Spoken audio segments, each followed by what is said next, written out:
अभी तक आप ये सीख चुके हैं कि रेट ऑफ चेंज क्या होता है। अब हम ये सीखेंगे कि रेट ऑफ चेंज को कैलकुलेट कैसे करते हैं। इसे हम एक एग्जांपल से समझते हैं। माना एक बच्चा एक खिलौने गाड़ी के साथ खेल रहा है। उस गाड़ी का displacement as a function of time हमें दे रखा है।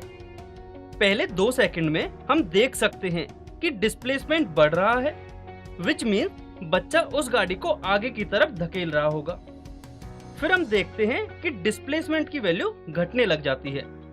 We know that displacement is the shortest distance between initial and end points. So अगर डिस्प्लेसमेंट कम हो रहा है तो इनिशियल एंड एंड पॉइंट्स के बीच का डिस्टेंस कम हो रहा होगा, विच मीन्स गाड़ी पीछे की तरफ आ रही होगी। फिर दोबारा डिस्प्लेसमेंट बढ़ने लग जाता है। तो बच्चा गाड़ी को पहले आगे लेता है, फिर पीछे लेकर आता है एंड फिर दोबारा आगे ले जाता है। अब अगर मैं आपसे पूछूं कि इस पूरी जर्नी में रेट ऑफ चेंज कितना था, तो आप क्या करेंगे? रेट ऑफ चेंज होता है change in output upon change in input. तो ग्राफ से हम क्लियरली देख सकते हैं कि आउटपुट यानी डिस्प्लेसमेंट में चेंज है 4 मीटर एंड इनपुट यानी टाइम में चेंज है 5 second. So rate of change जो कि इस केस में वेलोसिटी होगी, it will be equal to 4/5 और 0.8 मीटर पर सेकेंड। बट क्या आप ये कह सकते हैं कि इस पूरी जर्नी में गाड़ी की वेलोसिटी 0.8 मीटर पर सेकेंड थी? ये आप डेफिनेटली नहीं कह सकते, क्योंकि आपने ग्राफ में देखा था कि स्टार्टिंग के 2 सेकंड में जैसे जैसे टाइम बढ़ता है डिस्प्लेसमेंट भी बढ़ रहा है, विच मीन्स स्टार्टिंग के 2 सेकंड में वेलोसिटी पॉजिटिव थी। फिर उसके बाद टाइम बढ़ने के साथ साथ डिस्प्लेसमेंट कम हो रहा था, यानी कि वेलोसिटी नेगेटिव रही होगी एंड फिर से पॉजिटिव हो गई।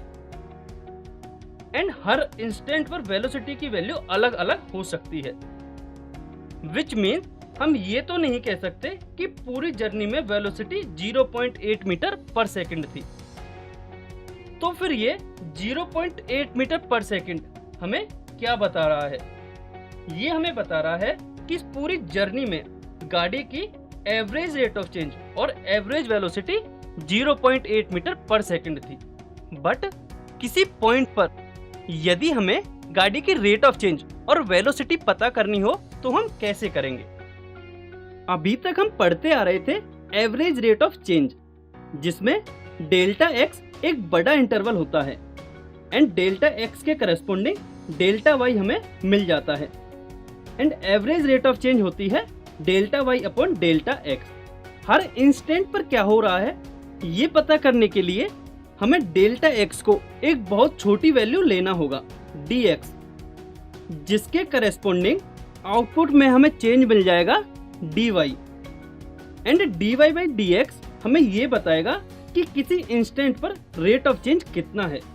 सो dy by dx is instantaneous rate of change and dy by dx is nothing but it is differentiation of y with respect to x, जिसके बारे में आप प्रीवियस क्लासेज में ऑलरेडी पढ़ चुके हैं। एंड अब हम डिफरेंशिएशन की हेल्प से रेट ऑफ चेंज निकालेंगे।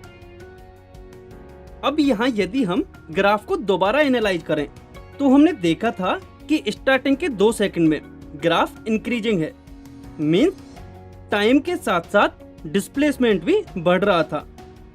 तो वहाँ रेट ऑफ चेंज जो कि वेलोसिटी थी वह पॉजिटिव थी। तो यहाँ से हम ये कंक्लूड कर सकते हैं कि यदि कोई फंक्शन इंक्रीजिंग है तो उसके लिए dy बाई dx पॉजिटिव होगा एंड उसके बाद फिर ग्राफ डिक्रीजिंग हो गया था, मतलब जैसे जैसे टाइम बढ़ता है डिस्प्लेसमेंट घटने लग जाता है। तो इसके लिए रेट ऑफ चेंज और वेलोसिटी नेगेटिव होगी। तो हम यहाँ से ये कंक्लूड कर सकते हैं कि डिक्रीजिंग फंक्शन के लिए dy बाई dx नेगेटिव होता है।